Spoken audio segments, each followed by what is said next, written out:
Non veg சாப்பிட்றேன் நானே சொல்றேன். இன்னைக்கு வெஜ் சூப்பரா இருக்கு. ஆமா அருண் மாமா, எனக்கும் அசைவம் தான் ரொம்ப பிடிக்கும். ஆனா என்னன்னு தெரியல, இன்னைக்கு சைவம் ரொம்ப சூப்பரா இருக்கு. ஆமா, சைவம் யார் சமைச்சது, அசைவம் யார் சமைச்சது?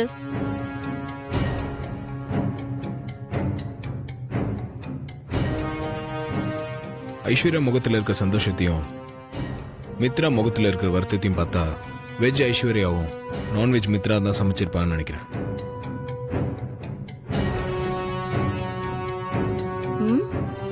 வெஜிடேரியன் நான் தான் சமைச்சேன் ஆண்டி.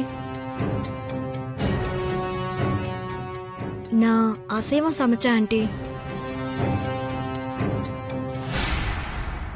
அப்போ இந்த காம்படிஷன்ல ஜெயிச்சது ஐசு தான். மித்ரா சமையல் நல்லா இல்லைன்னு சொல்ல முடியாது. ஆனா ஐஸ்வர்யா சமையல் ரொம்ப நல்லா இருக்கு.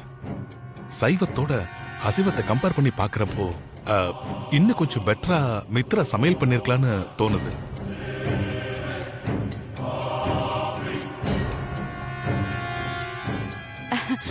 அக்கா, நீங்க என்னக்கா சொல்றீங்க? ஐஸ்வர்யா அளவுக்கு இன்னும் மித்ராவுக்கு சமையல் வரலன்னு தான் சொல்லணும்.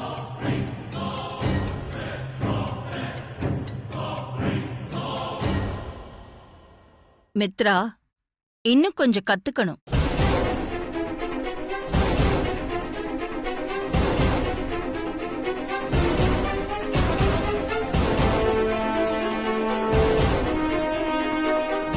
ஓகே, எனக்கு நல்லா சமைக்க தெரியலன்னே வச்சுக்குவோம்.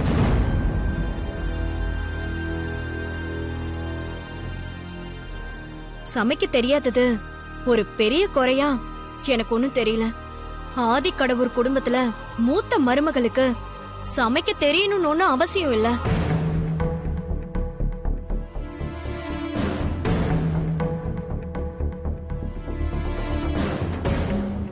அப்படி இல்ல மித்ரா, சமையல் தானேன்னு சாதாரணமா நினைக்காத. மனுஷனுடைய அடிப்படை தேவைகள்ல முதன்மையானது உணவு. அதை தயார் பண்றதையும் பரிமாறுறதையும் எல்லா பெண்களும் நல்லாவே தெரிஞ்சு வச்சுக்கணும். ஆண்டி, நான் இப்படி கேக்குறதுக்காக நீங்க என்ன தப்பா நினைச்சுக்க கூடாது. உங்களுக்கு சமைக்க தெரியுமா?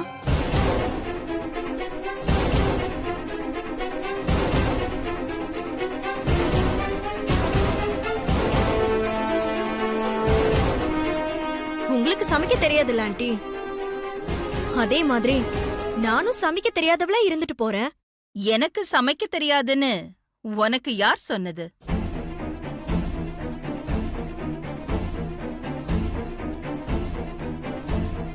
ஏங்க, என் சமையல பத்தி நீங்க கொஞ்சம் சொல்லுங்க. பிசினஸ்ல எப்படி நம்பர் 1 அதே மாதிரி அகிலா சமையல்லையும் நம்பர் 1.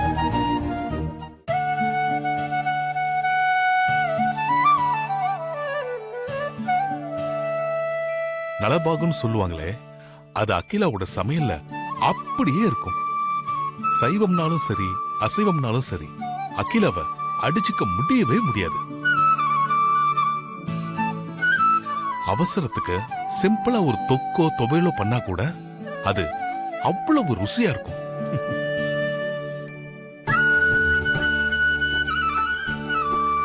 அதுவும் மருந்து குழம்புன்னு ஒண்ணு வச்சா அது அவ்வளவு அற்புதமா இருக்கும்.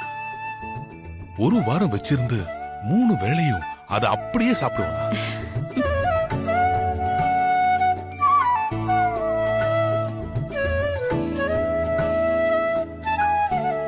ஏதோ எனக்காக இவர் என் சமையல பாராட்டி சொல்றதா யாரும் நினைச்சுக்க வேண்டாம். என் மாமனார் மாமியார் என் சமையல பாராட்டாத ஆளே இல்ல. அவங்களுக்கு சமைச்சு போடுறதுல நான் ரொம்ப சந்தோஷப்பட்டிருக்கேன். பிசினஸ் வளர வளர என்னால சமையல்ல கவனம் செலுத்த முடியாம போச்சு. உன்னோட அந்த சமையல மறுபடியும் எப்ப சாப்பிட போறனோ தெரியல. கவலைப்படாதீங்க, இப்பவே சாப்பிடலாம். ரியலி? நீங்க மட்டும் இல்ல, வீட்ல எல்லாருமே சாப்பிடலாம். மித்ரா சொதப்புன ஐட்டங்களையும் சேர்த்து நானே சமைக்கிறேன்.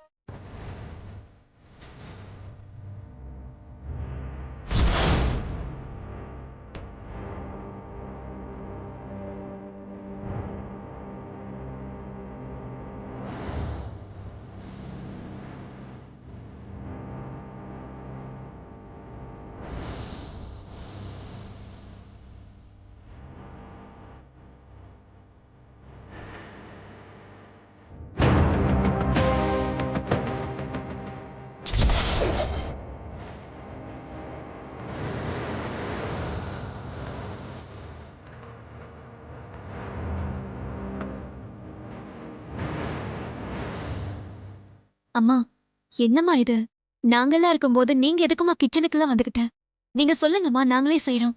ஆமாம்மா. பரவாயில்ல, நான் சமைச்சு நீங்க யாரும் இன்னும் பார்த்தது இல்லைல்ல. நான் சமைக்கிறேன், நீங்க அங்க போய் நின்னு வேடிக்கை பாருங்க.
நான் சமைச்சது எல்லாத்தையும் எடுத்துட்டு வந்து டேபிள்ல வைங்க. சரிங்கம்மா.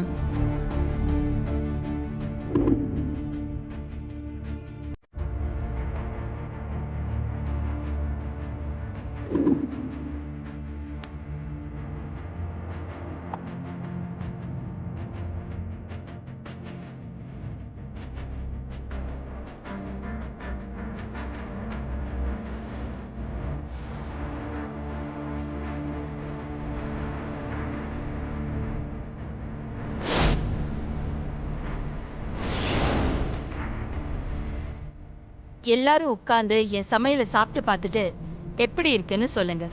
உட்காருங்க.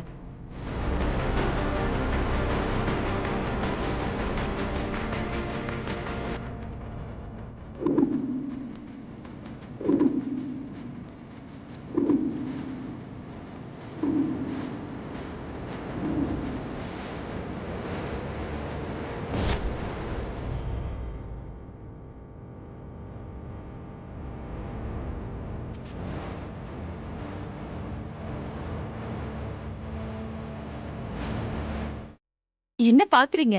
சாப்பிடுங்க.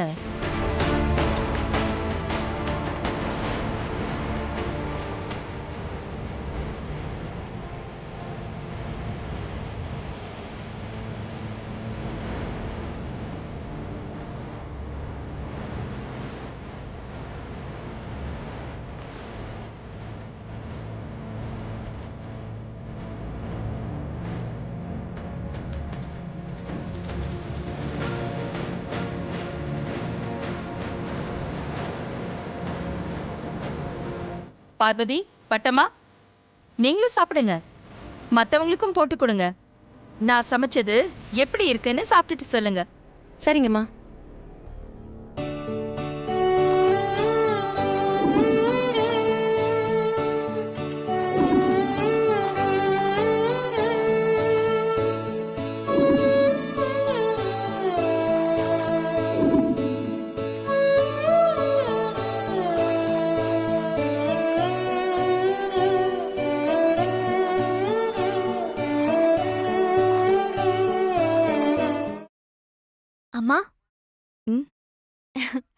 இது மாதிரிலாம் எனக்கு சமைக்கவே வராது.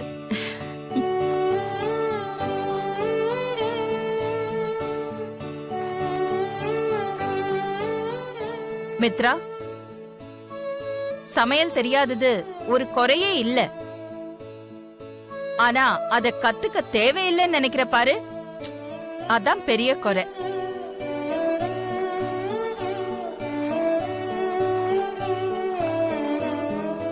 பார்வதி கூட இருந்து கொஞ்ச நாள் நீ சமையலை கத்துக்க. அதுல ஒண்ணும் தப்பு இல்ல.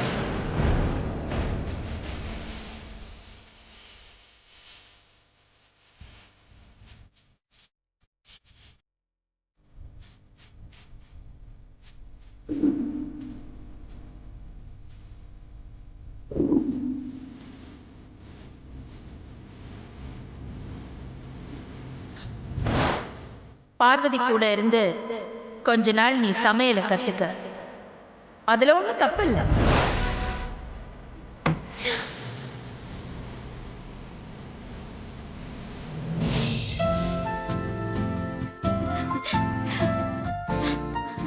அம்மா, என்ன ஐஸ்வர்யாம்மா ரொம்ப சந்தோஷமா இருக்கீங்க போல இருக்கு.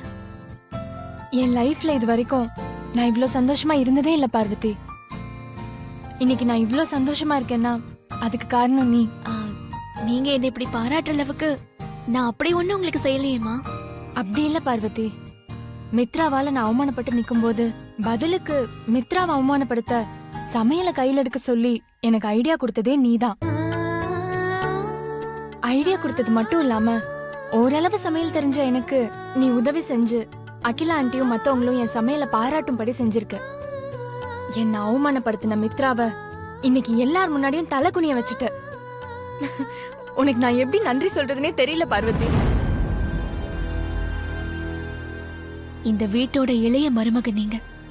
உங்களை ஆதிக்கடவுர் பரம்பரையோட ஜென்ம விரோதி நாகபுரி வம்சத்துக்காரி அவமானப்படுத்தினா மூத்த மருமகளான என்னால அதை பார்த்துட்டு சும்மா இருக்க முடியுமா? நான் என் கடமையை தான் செஞ்சேன். இதுக்கு எதுக்குமா நன்றின்னு பெரிய வார்த்தையெல்லாம் சொல்றீங்க? இல்ல பார்வதி, நீ எனக்கு செஞ்சிருக்கிற உதவிக்கு நன்றின்னு வார்த்தையில சொன்னா மட்டும் போதாது.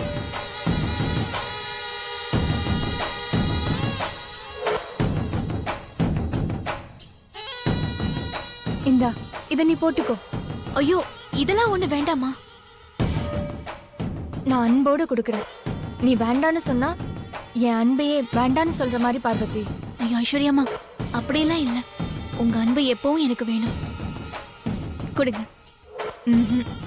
நானே உனக்கு போட்டு விடுறேன்.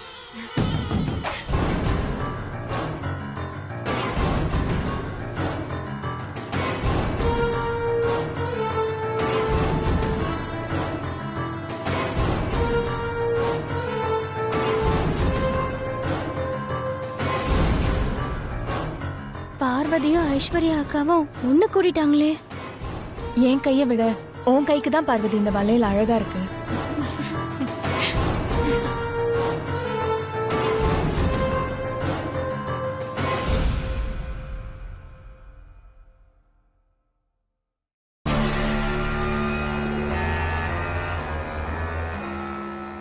இவளுக்கும் இதெல்லாம் தேவைதான்.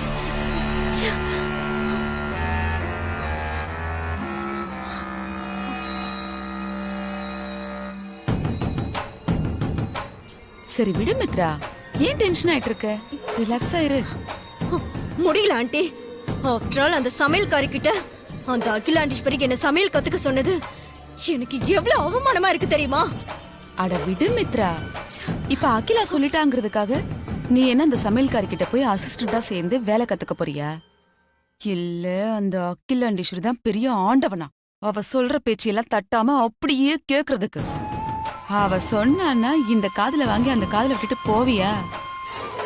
ஏற்கனவே எனக்கும் ஐஸ்வர்யாக்கும் நடந்த அந்த சமையல் காம்படிஷன்ல எப்படியோ ஐஸ்வர்யா ஜெயிச்சு என்ன தலை குனிய வச்சுட்டா. இப்போ அகிலா வேற பார்வதி கிட்ட சமையல் கத்துக்கோன்னு சொல்லி என்ன அசிங்கப்படுத்திருக்காங்க. அந்த ஐஸ்வர்யா எப்படிதான் ஜெயிச்சான்னு தெரியல. அவ எப்படியோலாம் ஜெயிக்கல மித்ரா, இந்த சமையல்காரி தான் அவளை ஜெயிக்க வச்சிருக்கா. அப்படின்னா போட்டியில என்ன ஜெயிக்கணும்னு ஐஸ்வர்யா அந்த சமையல்காரி கூட கூட்டணி போட்டிருக்கல ஆண்டி. இதுல என்ன அதிசயம் இருக்கு மித்ரா? இந்த தேர்தல் நேரத்துல எதிரும் புதிருமா நின்னவங்க, வாய்க்கு வந்தபடி பேசினவங்க, இவங்க எல்லாத்தையும் மறந்துட்டு கூட்டணி வேணுங்கிறதுக்காக கைய குலுக்கி பொண்ணாட போத்தி வீட்டுக்குள்ள போய் உட்காந்து விருந்து சாப்பிடுறது இல்லையா? அதே மாதிரிதான். ஆகாது ஆகாதுன்னு சொன்ன அந்த சமையல்காரி கூட இப்ப அந்த ஹோட்டல்காரி கூட்டணி வச்சிருக்கா. இதுக்கெல்லாம் எந்த லாஜிக்கும் இல்ல. மித்ரக்கா, ஏய், எதுக்கு நீ இப்படி அலற? அத்த, நான் கண்ணால பார்த்ததையும் காதால கேட்டதையும் சொன்னா என்ன விட நீங்க 2 பேரும் தான் டென்ஷன் ஆவீங்க. ஐயோ, எருமை பில்டப்லாம் கொடுக்காத. முதல்ல என்னத்த கேட்ட பார்த்தேன்னு சொல்லு, அதுக்கப்புறம் நாங்க டென்ஷன் ஆகுறோம். ஐஸ்வர்யாவ மித்ராக்கா கூட சமையல் போட்டி போட சொன்னதே அந்த பார்வதி தான் அத்த. கேட்டியா மித்ரா? நான் சொன்னது சரியா போச்சா? ஆமா, இந்த விஷயம் உனக்கு எப்படி தெரியும்? ஐஸ்வர்யா அந்த பார்வதிய பாராட்டி பரிசா வளையல கொடுத்தத பார்த்தாட்ட. என்னது? அந்த சமையல்காரிக்கு இவ பரிசு கொடுத்தாளா? ஆமா அத்த, நான் உங்களுக்கு தெரியாம மறந்திருந்து கவனிச்சிட்டு இருந்தேன்.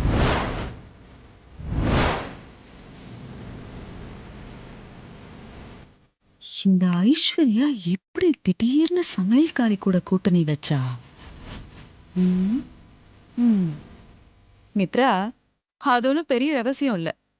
அன்னைக்கு ஐஸ்வர்யா தூக்க மாத்திரை சாப்பிட்டு சாக கிடந்தப்போ இந்த சமையல்காரி பாஞ்சு ஓடி போய் ஹாஸ்பிட்டல்ல சேர்த்து காப்பாத்தினால அந்த பாசம்தான் 2 பேரும் ஒன்ன சேர்ந்திருக்காளுங்க.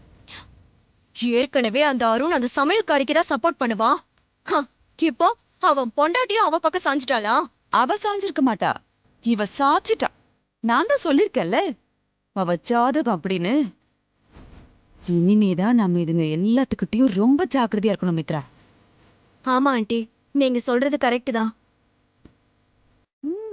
ஏய், தின்னி முட்டை, இங்க நின்னு பூம்பும் மாடு மாதிரி தலைய ஆட்டிட்டு அப்புறம் ஐஸ்வர்யா கிட்ட போய் எல்லாத்தையும் உளறி வைக்காத. சரிங்க அத்தை, சாப்பாடு தவிர வேற எதுக்கும் நான் வாய் திறக்க மாட்டேன்.